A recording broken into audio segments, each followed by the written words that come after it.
Então, gente, continuando aqui a nossa aula sobre os nomes de Deus, né? Então, assim, quando a gente fala sobre as religiões pagãs, especialmente na época bíblica, esse conceito era muitíssimo, hiper comum na época, né? Não tinha nada de estranho nisso. Os ídolos antigos, os pagãos, eles eram identificados como aqueles que tinham poder para suprir as necessidades dos seus adoradores. Até hoje, né? As pessoas buscam os seus ídolos para receberem os seus benefícios, não é? Então, sem dúvida, eles eram considerados grandes agentes da natureza e dos céus.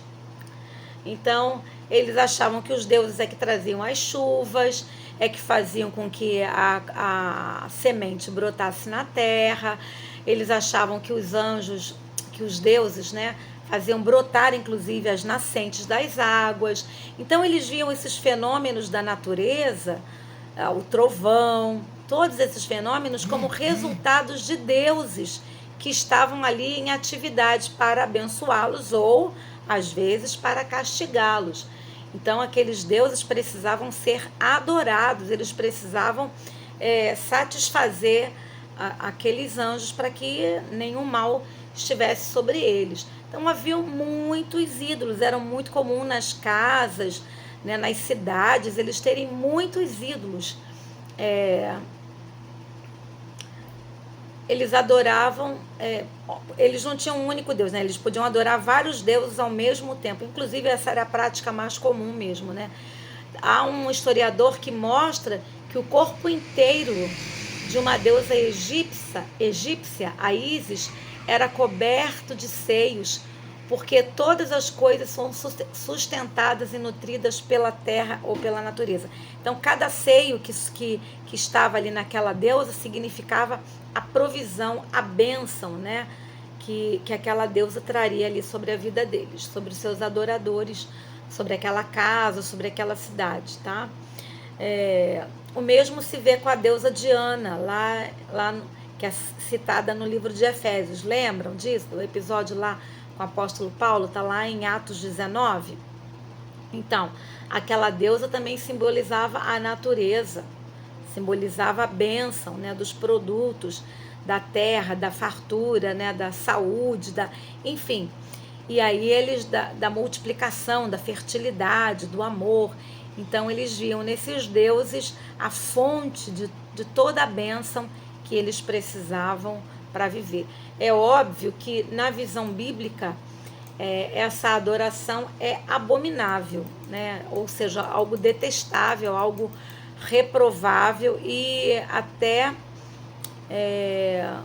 aqueles que adoram os ídolos, inclusive, são colocados como aqueles que não entrarão nos céus, porque só o Senhor adorarás e só a Ele darás culto, né? Tá bem explícito isso na palavra do Senhor. Então, a gente vai ver que a Bíblia, se você vai ler o Antigo Testamento e o Novo também, né? Mas aí eu tô falando o Novo talvez mais ali, até em Atos dos Apóstolos, mas você vai ver no Antigo Testamento como Abraão sai da sua terra, da sua parentela, e ele vai lá para Canaã, e Canaã já está dominado por vários povos, com várias culturas, várias religiões, vários deuses. Então a Bíblia vai mostrar no Antigo Testamento muitas vezes que inclusive o povo de Deus se desvia em adoração a esses outros deuses. E sempre que ele faz isso, o mal lhe sobrevém. Então Deus retira a bênção do povo de Deus e ali eles são castigados pelo fruto do pecado e da idolatria e da desobediência, né? E é uma coisa que ofende profundamente a Deus, porque adorar outros deuses é colocar outro ser, outra divindade, né? Outro ídolo no lugar daquele que é o eterno, o perfeito, o único, né? Então, isso é uma coisa muito séria. Então, antes e em diferentes ocasiões, Deus promete a Abraão que faria dele uma grande nação, né? uma grande descendência. Os anos se passam, isso demora a acontecer, você conhece essa história de Abraão, aquele filho prometido que não chegava e eles cada ano envelhecendo mais, e aquela promessa aparentemente ficando mais distante de realmente ser concretizada. Então Sara tem a ideia de dar a sua serva para ter ali uma relação íntima com Abraão, e a gente sabe que dali gera um outro filho, Ismael, e através de Ismael nasce uma outra nação, e nasce o islamismo no mundo. Então a promessa de Deus ainda não havia se cumprido, mas Sara se precipita achando que precisava dar uma ajudinha para Deus. Sempre que a gente pensa que tem que dar uma ajudinha para Deus, a gente acaba atrapalhando os planos do Senhor, os propósitos dele que são eternos, perfeitos e que tem tempo certo. Deus nunca se adianta e também nunca chega atrasado. Às vezes a gente é que não tem a paciência para esperar a Deus, ou a gente que não se prepara para receber aquilo que ele já prometeu para nós. Então, se Deus te prometeu algo, esteja pronto, né, para aguardar ou para executar aquilo que ele já tem preparado para você. Bom, vamos lá. Então, Abraão, ele já estava com 99 anos de idade e Sara com 90. A essa altura, então, Deus lhe aparece como Deus El Shaddai, o Todo-Poderoso, e repete a sua promessa. E aqui o seu nome foi mudado de Abrão para Abraão, que significa, como eu já falei, pai de muitas nações. Então, temos uma promessa, uma promessa até inusitada, né? Chamar um senhor idoso, uma senhora, para fazer uma promessa de que você vai ser pai de multidão, é algo bem assim singular. E Deus faz coisas que realmente vai pegar a nossa lógica e virar de cabeça para baixo, né? Vai botar a gente dizendo, mas Senhor, como assim? Como pode?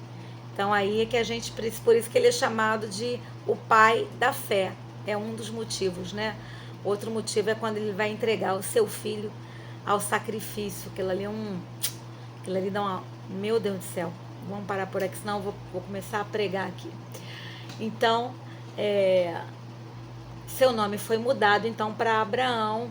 Há uma promessa tremenda. Abraão não vacila, ele confia em Deus, ele recebe aquela promessa que Deus dá. E lá em Romanos 4:20 a gente vai ver que a fé forte de Abraão era baseada sobre essa nova revelação que ele tem de Deus, como esse Deus todo-poderoso. Quando Deus se revela desse modo, ele então entende, ele não precisa duvidar, ele não precisa desconfiar, porque ele está entendendo que Deus não é um homem, uma pessoa como ele, mas Deus tem o domínio, o poder sobre todas as coisas, sobre o tempo, sobre o corpo humano, sobre os propósitos. Então, ele não considerou mais o seu corpo como morto, como impossível de acontecer aquele milagre. E ele não considerou mais a idade da sua esposa, dizer é impossível que ela tenha filhos, ela já não é mais jovem. O corpo da mulher tem prazo de validade, o corpo humano tem prazo de validade para gerar, para procriar, e ele estava totalmente fora do tempo humano para que isso acontecesse, né? Mas ele estava ali confiando na promessa do Senhor. Então, os seus pensamentos não estavam mais no que ele podia, no que Sara podia. Sara era estéril. Sara, além de tudo, era estéril. Mas ele estava confiando, a sua fé estava depositada no Deus Todo-Poderoso, né? E por isso é o pai da fé. Então, essa é uma bela ilustração para a diferença entre a lei da natureza e o Deus da natureza. Então, nós temos as leis da natureza, mas nós temos o Deus da natureza que pode exceder, pode trazer uma nova maneira de acontecer aquilo que dentro do seu propósito, dentro da sua vontade. Então, pela lei, as leis da natureza, Isaac não poderia nascer. Mas pelo Deus da natureza, o Deus criador, sim, Isaac era uma realidade mesmo antes dele existir. Isso não era nenhum problema para Deus. Isso não era nenhum problema para o Deus da natureza. Então, não importa se todas as coisas forem contra Deus. Não importa, porque Ele é todo suficiente nele mesmo. Ele não depende de nada, ele não depende da época, ele não depende da estação, ele não depende de alguma circunstância. Ele é realmente o El Shaddai, o Deus Todo-Poderoso. Um outro nome que eu vou comentar aqui com vocês agora, que a gente também encontra na Bíblia para falar sobre Deus, é Adonai. Adonai, esse nome também está no plural, olha que coisa linda. E denotando assim essa pluralidade da pessoa de Deus, o Pai, o Filho e o Espírito Santo. Ele é traduzido na nossa Bíblia como o Senhor. Por isso é muito comum a gente usar essa palavra Senhor, tanto para Deus Pai, como para Jesus, como para o Espírito Santo. Você já reparou isso? É muito comum a gente trabalhar essa palavra Senhor, porque realmente, de fato, é para o Deus Trino. E essa palavra Senhor indica alguém que está acima, alguém que tem o poder acima. Então, poderia ser usado biblicamente, por exemplo, como o senhor de um escravo. A gente sabe que na Bíblia o escravo é aquele que não tem direito de escolha, não tem direito sobre si mesmo, mas o Senhor tem o direito sobre ele. Então, é essa mesma ideia, o Senhor que tem domínio sobre tudo e sobre todos, né? Quando ele é usado no possessivo, ele indica essa autoridade de Deus. É como eu falei, ele é Senhor de tudo e de todos, né? Gente, a pessoa não precisa nem acreditar que Deus existe, mas ela continua debaixo do poder do Adonai, do Senhor, porque Ele é que conta todos os dias, todos os nossos dias de vida. E quando o Senhor determina o tempo de cada pessoa, Ele como Senhor da vida, acabou. A pessoa pode nem adorar a Deus, pode nem confiar em Deus, pode nem crer em Deus, não importa, isso não abala o fato dele ser o Senhor de todos e de tudo. Ele tem o controle de todas as coisas. Então, essa ideia de que nós não temos autoridade sobre Deus, nem sobre nós. Nós não temos autoridade nem sobre nós. Quem de nós pode dizer? Por isso a Bíblia diz, quando você pensa que vai fazer alguma coisa, você fala, se Deus quiser, eu vou fazer isso assim, assim, assim. Eu vou fazer isso assim, assim, se Deus quiser. Porque nem isso a gente pode garantir, né? Então, nesse sentido, a escravidão, ela não é vista como a escravidão que a gente conhece. Por exemplo, a escravidão que tivemos aqui no Brasil e em muitos países, aquela escravidão de tortura. Então, não é esse o senhorio que Deus tem. Não é senhor de torturar, de espancar, né? Não é essa relação que a Bíblia quer trazer sobre Deus como Senhor e nós como servos, ou como escravos, ou como seres humanos finitos. Não é essa a relação, né? Ele é o Senhor porque Ele tem o domínio de todas as coisas. E nós temos esse papel de escravos, não porque somos torturados. Ele não é um Senhor que tortura, mas somos considerados como servos porque o servo não tem domínio sobre o seu Senhor, não tem domínio nem sobre si, como Jesus falou. Mas depois Jesus vai falar uma coisa muito linda, né? Jesus já vai dizer assim, olha, eu não chamo mais vocês que andam comigo, eu não chamo mais vocês de servos, porque o servo nem sabe o que faz o seu senhor, mas eu chamo vocês de amigos, porque eu tenho revelado toda a vontade do meu Pai a vocês. Então isso é uma coisa maravilhosa, né? Mas a Bíblia, quando aponta que Deus é o Senhor e nós somos os servos, quer dizer que Ele é a fonte da bênção sobre nós. Ele é o nosso abençoador. Então, nos dias de Abraão, a escravidão era uma relação de homens e homens, né? Homens que se diziam ter o poder sobre outros homens. Mas nós com Deus não é assim. A nossa relação nós com Deus nós não somos ombro a ombro com Deus. Não. Ele é o cabeça e nós somos o corpo. Ele é o Senhor e nós somos o servo, né?